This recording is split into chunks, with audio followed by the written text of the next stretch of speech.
Hello and welcome to another video. I'm in the new house. I just moved. That's why my background is like not so great right now. All I have are, my cart of mystery books and boxes of books I have not unpacked yet. I don't know where my filming area is gonna be. Also, quick little warning, the lighting in this room is not very good and sometimes the lights flicker. So if that bothers you, I would just look away and just listen if you want to, or just click out. I totally understand. Anyways, I don't know exactly where I'm going to be putting my bookshelves yet in the new house, but once I figure that out, then I'll have some kind of video of setting up those bookshelves. But before that, here's a quick little teaser.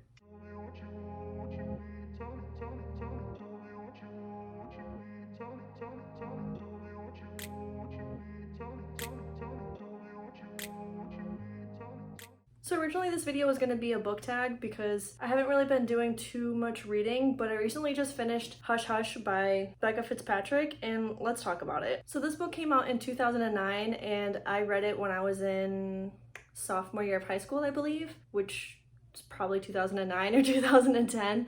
I read it very close to when this came out, and the first time I read it, I absolutely loved it. I was here for the teen angst, I was here for the darkness, the red flags, the problematic love interest, everything about this book. I loved it. I devoured it. I believe I read the second one like a year later or 2 years later, something like that. I loved it so much. Also, sorry, my hair is wet. Took a shower. Anyways, recently, I've been going through the whole moving process, and moving takes a lot of time and a lot of energy, and I also just got married, so a lot of things in my life were changing, and I needed a comfort read, so I went back to this one, and I reread it on and off for the past, 2-3 weeks. It took me a long time to read this, just because everything that was going on. And oh boy, is it problematic. This video is probably gonna have spoilers, because, I want to gossip about it, and it came out 13 years ago, and if you haven't read it yet, I'm surprised. Nobody knows better than me than not being on track with new releases and stuff, but this was pretty popular when it first came out, and there's 4 of them now. And honestly, if you clicked on this video, you've probably read it before. Anyways, so this book is about Nora Gray, who is a high school student, and her new biology partner, Patch, is kind of a difficult lab partner, and she feels drawn to him, but she's also afraid of him because he's pretty dark and he's just really annoying and a terrible person, honestly. But somebody's been following Nora around and threatening her and attempting to harm her. And she sometimes thinks it's Patch, she sometimes thinks it's somebody else. And so the book is her trying to find who it is that's coming after her, and also trying to figure out who Patch is as a person and all this stuff. I think I don't know. There's a plot, but the plot isn't really that, concrete. It's not really that heavy, There's a plot, but really this book is about Nora and Patch and their relationship. 14-year-old me loved Patch. When I first started reading this book, I was like, yes, Patch. I was here for the red flags and the toxicness, and just, he's a terrible person, but I love him, and my adult self was connecting back to my 14-year-old self that was like, this is the man we want. This is not the man we want. No. Very quickly after Patch was introduced, we kind of realized how terrible of a person he is, and how he kind of just takes advantage of Nora and is just terrible to her. He flirts with her in a way that's uncomfortable. She's actually uncomfortable, but somehow still drawn to him. So multiple times through multiple of their interactions, she expresses that she's kind of scared of him and she's uncomfortable around him, and there's something dark in him, but she's also lusting after him at the same time. And while that's problematic in its own thing, I kind of get it. There's a whole genre for that. But this is done in such a way where Nora feels like her physical safety is in danger, and she actually tries to run from him multiple times. And at that point, it's no longer oh, this is a fun subgenre. This is now toxic, and this is now get out. I feel like this video is already all over the place. I haven't filmed in 2 weeks, and I didn't really plan out this video first because I was going to do the book tag. So I prepped for that, and I didn't prep for this. So I'm sorry. Anyways, so one of the big problems I had with this book, besides Patch being really toxic and me not rooting for the relationship because it just wasn't good, it's the age thing. And a lot of books have this well, at least paranormal books have this really, really, really old vampire whatever who's with this 16, 17-year-old female. So like in this book, Patch is a fallen angel and he's described to be centuries old. Like they don't say how old he is, but the little prelude in the beginning is in 1565 and this book takes place in like, 2009. So he's at least 400 years old. I'm not gonna do the quick math, but like at least 400. And Nora's like 16, 17, I think. Again, 14-year-old me was like, he's an older man, like, but adult me is like, no.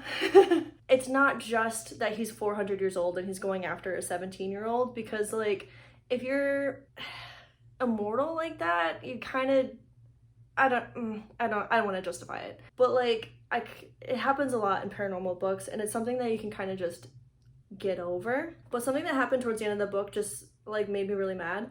So this whole time, for the past 400 years or whatever, Patch fell because he wanted to become a human.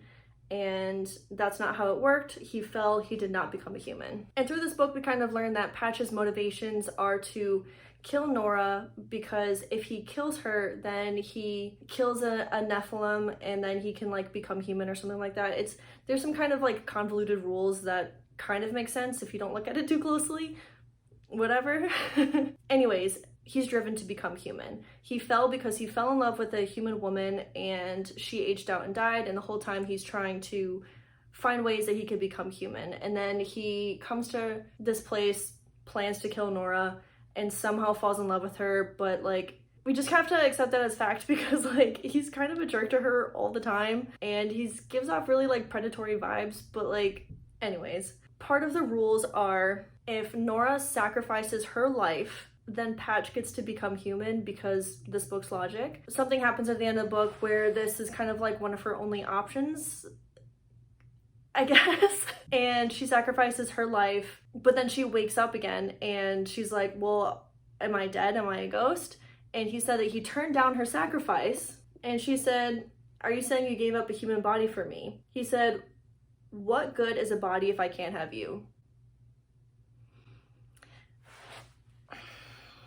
He wanted to be human for 400 years, 500 years, longer. He wanted to become a human before he fell. And he's suddenly going to just drop that motivation because he wants to be with Nora, who he doesn't treat right. And he's only known her for a year, but he's only interacted with her for a couple of months. Where's the logic? No! Moving on to other issues. This book is 390 pages, practically 400 pages long. This is a print issue, but it grinds my gears. So right here, 390 pages. This is 30 or so pages of nonsense. We got acknowledgements. We got sneak peek into book 2, about the author. Sneak peek into another of the author's book. And then all the way at the end, we got some like little ad pages. Why? Why is there this many pages at the end of the book? I like to read physical books because I'm very motivated by progress. So when I got to page, I think I was at like 350, I thought I still had like a good, I was about, let's say here, 360-ish. I was around here. And I had this much left, and I thought that I had so much left, so I put it down for the day, and I was gonna pick it up and read it the next day. Turns out I only had 30 pages left. I could have banged that out. I could have finished it. But I didn't, because I thought there was this much left. Sorry, it doesn't matter. Okay, one last problem with this book. It does not need to be 390 pages. There are these stupid phrases all over the book that don't make any sense. Okay, so I took a creative writing class in college, and for one of the assignments, we had to really focus on the words that we were using and try to write like this whole, I think it was a short story, not using overused phrases like ocean blue eyes, or I don't know, like hair falling in waves. Like, I don't know, like, you know what I mean though, like just overused phrases and like adjectives, descriptors. Usually we had to focus on not using those. And some of our writing was not very good because like new phrases like that are really hard to come by. And if you read a lot of books, you kind of pick up on these things. So when you try to write something, it's hard to really be original with your own writing style if like that's not what you're focusing on. You're just trying to get the story out. Anyways, I feel like this author took that kind of thought and ran with it, but not in a good direction. Like, she ran down a dark hill. She was trying way too hard to be too creative with these phrases and these descriptors, and it came across as these like clunky phrases, and some of them didn't even make any sense. So I can't remember what page it's on, but I remember it exactly because it bothered me so much. So she's in a fight scene, and she just got like punched in the stomach, and she says, "A ribbon of air slid down my throat and it choked me." What does that mean? This is about to get real extra, and I'm sorry for the extraness, but like, let's just break it down a little bit. So when I think a ribbon of air, that's pretty descriptive. I'm thinking some kind of wispy, thin amount of air. And it slid down her throat. So already we're having some conflicting things here because air is not slippery, it's a gas, but whatever. So I'll just accept that as a thing. Air slid down her throat. It just happened. And it choked her? If it slid down her throat, how did it choke her? Anyways, there's phrases like this all over the book. I didn't think about like marking these things down because I wasn't annotating and I didn't think I was gonna make a video on it. I was just reading it and laughing when I saw them. Anyways, that's enough complaining. 3.5 stars. I would read it again. I wouldn't recommend it to young people. People over 14 probably should not be reading this book. There are 3 more books in the series and I have the second one and I'm probably gonna read it soon. But yeah, that's about it for today's video. Thank you so much for watching and I'll see you next time. Bye!